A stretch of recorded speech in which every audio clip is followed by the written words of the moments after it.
that your client, Major General Khan, was shot last night.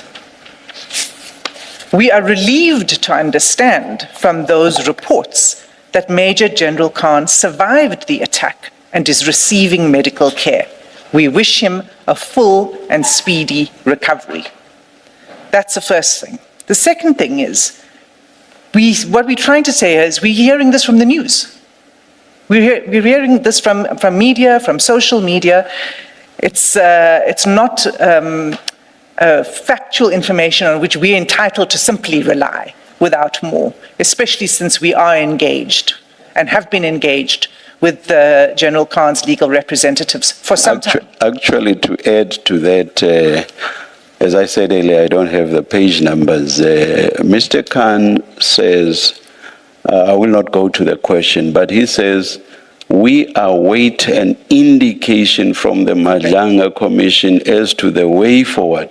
So they themselves were choosing to remain supine, just folding their hands and doing nothing. That adds to the point that you are Precisely, making. Chair. That was a point I was going to make, and I'll point to the part of the record that the Chair is referring to, because we cannot rely on media reports in order to understand how we are to move forward on something as, as serious as this.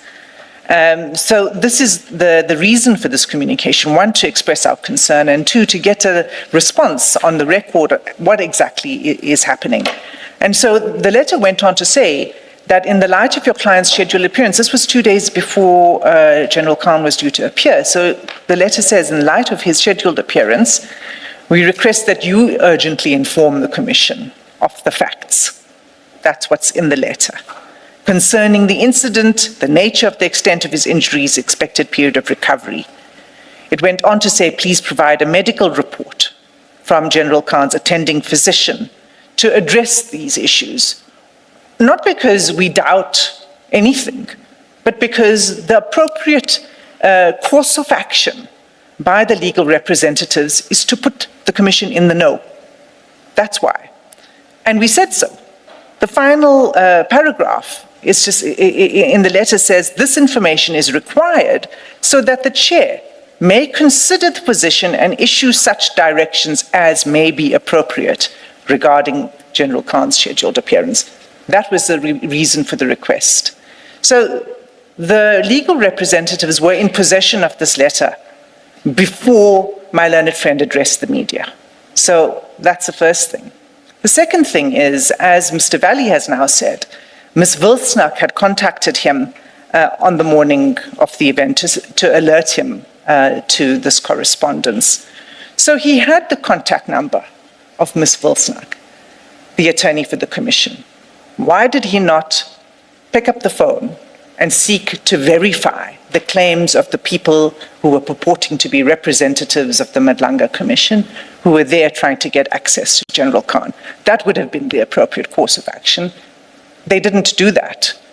Now, which leads me to say that the responses that we are now receiving to the questions that are posed by the Chair regarding the content of this media briefing is a convenient sort of after-the-fact opportunistic response to the questions, because now, being faced with it, there's a gloss that's being applied to these answers, because none of this would have happened if what I'm saying had taken place, which is contact the Commission directly. You had the contact number, and you didn't do so.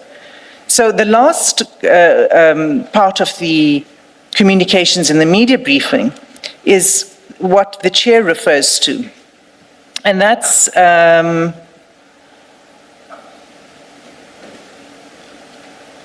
so I'll give the Chair the reference. Yes, it is on page 10.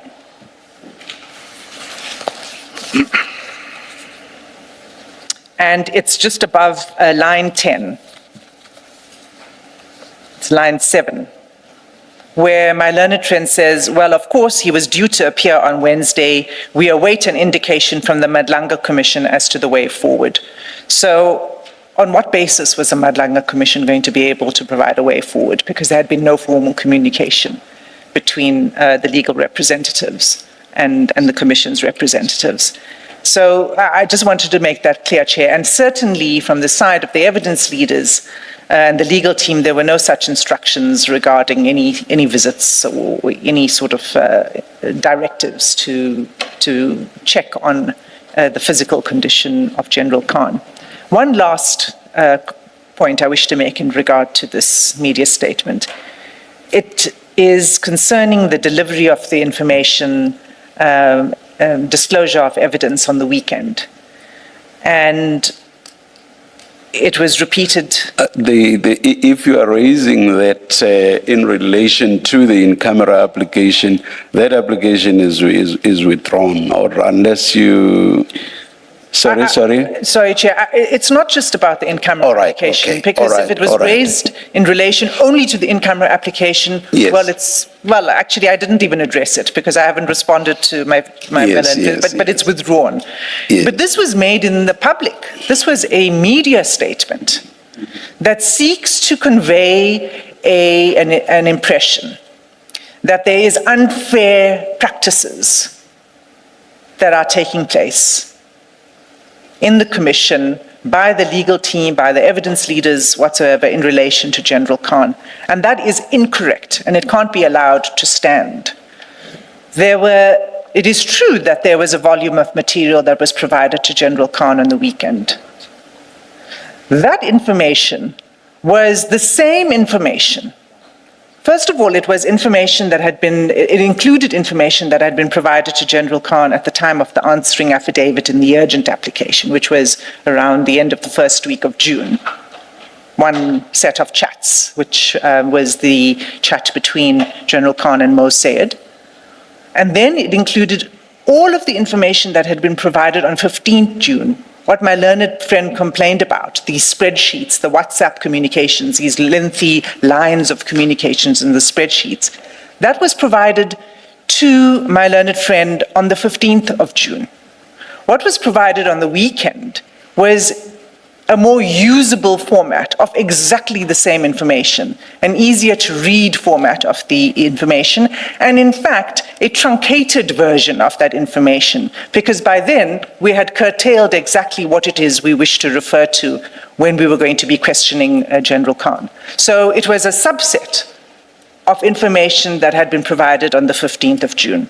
What was new was the financial information, and what was included there were financial disclosure forms that General Khan had provided to his employer over a period of several years, which we wished to question General Khan on, because when you look at that, together with his finances and his financial position, the two do not tally.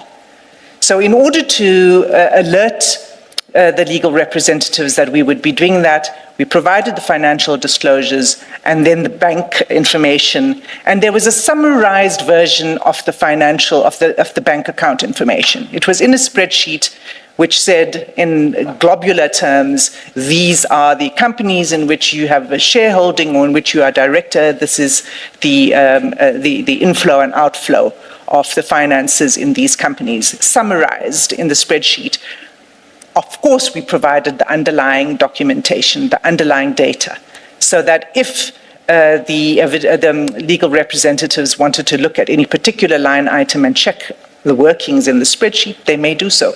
That's what it was. So the suggestion that they could not have provided a statement, and Chair, this is also an important point.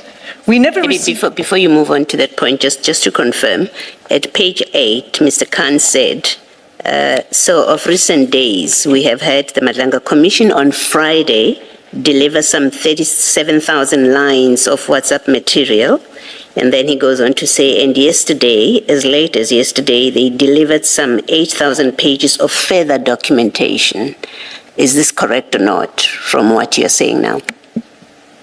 I'm not sure what I think the 37,000 lines of WhatsApp material is what was provided on 15th of June.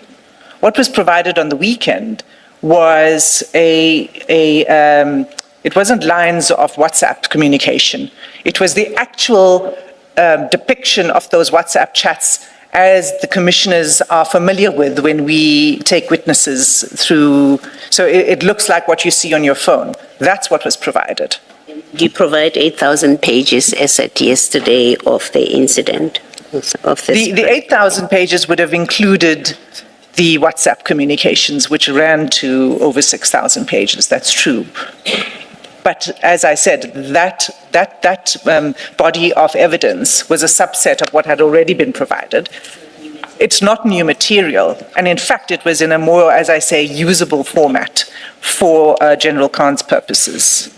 So it's not true that there was new information. Thank you. Just a minute, Ms. Hassim.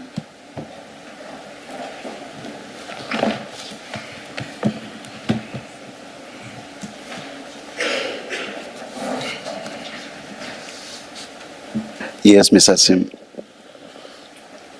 So, Chair, I mean, all of this was meant to I presume,